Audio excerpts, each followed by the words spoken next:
আসসালামু আলাইকুম। সবাই কেমন আছেন? আশা করি সবাই অনেক বেশি ভালো আছেন। আল্লাহর রহমতে আমরা অনেক বেশি ভালো আছি। তো প্রতিদিনের মতো আবারও রান্নার ডেইলি ব্লগ ভিডিও নিয়ে আপনাদের মাঝে হাজির হয়ে গেলাম। তাও আবার একটা না ২ টা ভর্তার রেসিপি নিয়ে কিন্তু আপনাদের মাঝে হাজির হয়ে গেলাম। ভিডিওর ১ম থেকে শেষ পর্যন্ত দেখতে থাকুন। আশা করি আপনাদের অনেক বেশি ভালো লাগবে। যারা ভর্তা লাভার তারা অবশ্যই ভর্তার রেসিপিটা ১ম থেকে শেষ পর্যন্ত দেখতে থাকবেন। আশা করি আপনাদের অনেক বেশি ভালো লাগবে।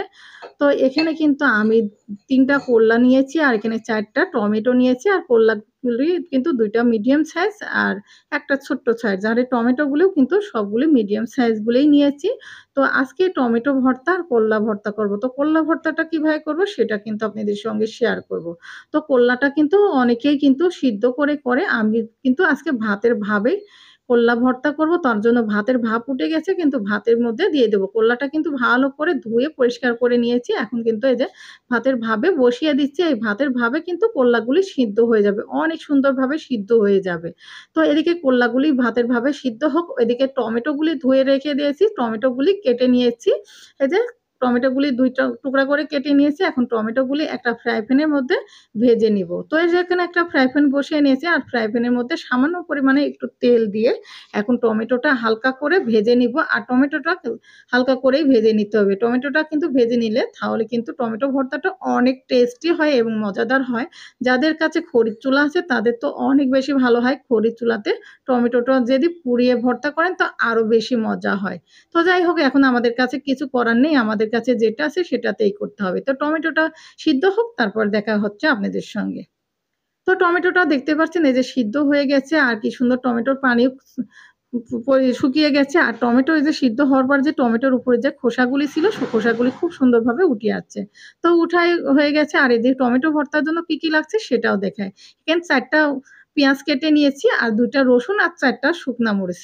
এগুলি কিন্তু তেলে হালকা করে বাদামি কালার করে কিন্তু ভেজে নিতে হবে। তাহলে কিন্তু টমেটো ভর্তা অনেক টেস্টি হবে এবং মজাদার হবে, অনেক সুন্দর লাগবে। যারা টমেটো ভর্তা পছন্দ করেন তারা আমি যেভাবে রেসিপিটা করলাম এভাবে করে একবার হলেও খেয়ে দেখতে পারেন।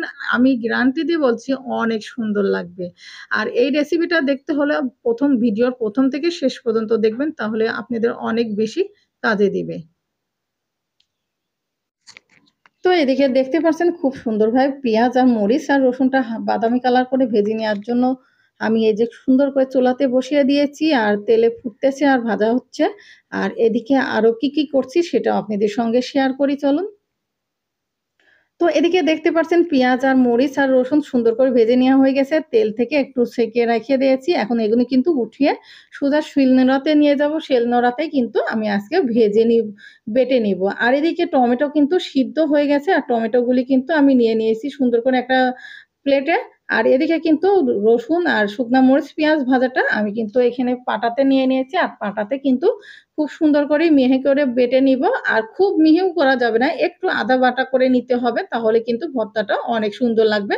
আর টমেটোর সাথেও কিন্তু খুবই সুন্দর ফিনিশ হয়ে যাবে। তো এই তো আমি পাটাতে সুন্দর করে বেটে নিচ্ছি। আর এদিকে পাটাতে বেটে নেওয়া হচ্ছে দেখতে পাচ্ছেন খুবই সুন্দরভাবে। আর এদিকে বেটে নেওয়ার পরে আমি যে কাজটা করব এখন টমেটোগুলি যে আমি তেল থেকে ছেঁকে উঠিয়ে রেখে দিয়েছি এখন টমেটোটা কিন্তু বেটে নিব। এই যে টমেটোগুলি কিন্তু এখন আমি বেটে নেব। আর চাইলে কিন্তু আপনারা হাতের সাহায্যেও মেখে নিতে পারেন।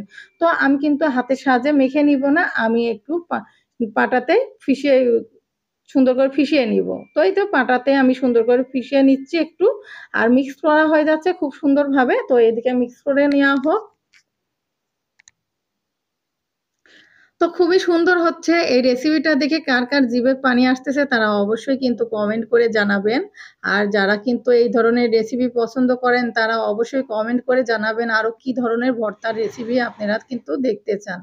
তো যাই হোক এদিকে টমেটো তো ভর্তা হয়ে গেছে। এখন পরিবেশন করার পালা। পরিবেশন করে আপনাদের সঙ্গে শেয়ার করব কেমন লাগলো। আর সেটাও কিন্তু অবশ্যই কমেন্ট করে জানাবেন যে আপনাদের কাছে কেমন লাগছে। এই তো এখন কিন্তু সব ভর্তা করা হয়ে গেছে। এখন একটু লবণ দিয়ে দেব। আমি কিন্তু টমেটো সিদ্ধতে কোনো লবণ ব্যবহার করিনি। এখনই লবণ দিলাম আর একটু সরিষার তেল দেব। লবণটা কিন্তু স্বাদ অনুযায়ী বুঝে শুনেই কিন্তু দিতে হবে। আমি স্বাদ অনুযায়ী বুঝে শুনে কিন্তু লবণটা দিয়ে দিয়েছি। আর এই তো মেখে নেওয়াও হয়ে গেছে। হাতের সাহায্যে খুব সুন্দর করে আমি মেখে নিলাম। এখন কিন্তু আমি পরিবেশন করে নিব। এই তো আর এই পর্যায়ে সরিষার তেল দিয়ে দিলাম। তো সরিষার তেল দিয়ে দিলাম। আমি এখন মেখে নেওয়াও হয়ে গেছে। এখন পরিবেশন করে নিয়ে ওদিকে করলাটা আবার ভর্তা করে নিব। তো যাই হোক এদিকে টমেটোর পরিবেশন করে নিয়ে আর ওদিকে করলা ভর্তা করব। তো এই তো হয়ে গেছে। আর এখানে কিন্তু আমি ৩ টা পেঁয়াজ নিয়েছি আর ৩ টা কিন্তু করলা। করলাগুলির বীজগুলি বের করে নিব। করলার বীজ কিন্তু ভর্তাতে এক্কেবারে ভালো লাগবে না। এগুলি বেছে নিয়ে ফেলে দেব। আর এদিকে কিন্তু আমি একটু গরম আছে তার জন্য ভেঙে দিচ্ছি। আর ঠান্ডা হলে কিন্তু ভর্তা করার জন্য সুবিধা হবে। এখন সব বীজগুলি বের করে নিব। আর এগুলি বীজ কিন্তু খুব একটা ভালো লাগে না ভর্তাতে। আর আমি সবগুলি বের করে নিচ্ছি। আর গরম আছে কিন্তু অনেকটা পরিমাণ গরম। আর দেখতে পাচ্ছেন এই যে এতগুলি বীজ ছিল সবগুলি আমি বের করে নিয়েছি, ফেলে দেব। আর এখানে কিন্তু এখন ভর্তাটা করব। তো ভর্তা করার জন্য যা লাগবে সেগুলি দিয়ে এখানে শুকনা মরিচ, ভাজা মরিচের গুঁড়াটা কিন্তু দিয়ে দিলাম শুকনা। আর এখানে কিন্তু আমি ১ চামচের একটু বেশি দিয়ে দিলাম। আর একটু কিন্তু করলা ভর্তাটা একটু ঝাল হলে কিন্তু ভালোই লাগে। আর স্বাদ অনুযায়ী কিন্তু লবণটা দিয়ে দিচ্ছি। লবণটা আপনারা যে যেমন খান সেই স্বাদ অনুযায়ী কিন্তু ভর্তাতে দিতে হবে কমিয়ে বাড়িয়ে। তো আমি হাতের সাহায্যে চটকে মেখে নিচ্ছি। খুব সুন্দরভাবে মেখে নেওয়ার পরে ভর্তাটা করব। আর এই ভর্তাটা কে পছন্দ করেন অবশ্যই কমেন্ট করে জানাবেন। তো করলা ভর্তার রেসিপি কিন্তু আমার কাছে দুর্দান্ত লাগে। আর গরম ভাতে তো খুবই মজা লাগে। অবশ্যই কিন্তু গরম ভাতে এই করলা ভর্তার রেসিপি করে খেয়ে দেখতে পারেন। আপনাদের কাছে অনেক ভালো লাগবে। আমার কাছে তো খুবই ভালো লাগে। তো এখানে আমি কিন্তু সরিষার তেল দিয়ে দিলাম। সরিষার তেল দিয়ে হাতের সাহায্যে ভালো করে মেখে নেব। মেখে নেওয়ার পরে এখন ২ টা রেসিপি আপনাদের সঙ্গে শেয়ার করব পরিবেশন করে। কেমন লাগলো অবশ্যই কিন্তু সবাই কমেন্ট করে জানাবেন। আর হ্যাঁ, বাসায় কিন্তু অবশ্যই সবাই এই রেসিপিগুলি ট্রাই করে দেখতে পারেন। আশা করি আপনাদের কাছে অনেক ভালো লাগবে। আর এইভাবে বাসায় কিন্তু করে আপনাদের বাড়ির বয়স্ক থেকে ছোটদের সবাইকে দিবেন। তারা অবশ্যই পছন্দ করবে। এই তো আমার রেসিপিগুলি হয়ে গেল। তো আজকের ২ রকমের ভর্তার রেসিপি আপনাদের যদি ভালো লেগে থাকে অবশ্যই কিন্তু বাসায় ট্রাই করবেন। আর এই রেসিপিটা যদি ভালো লাগে অবশ্যই আমার YouTube চ্যানেলটি সাবস্ক্রাইব করবেন আর অল বাটনটা অবশ্যই প্রেস করে রাখবেন। তো আজকের ভর্তার রেসিপি ভালো লাগলে অবশ্যই ট্রাই করে দেখবেন। আল্লাহ হাফেজ। সবাই ভালো থাকবেন।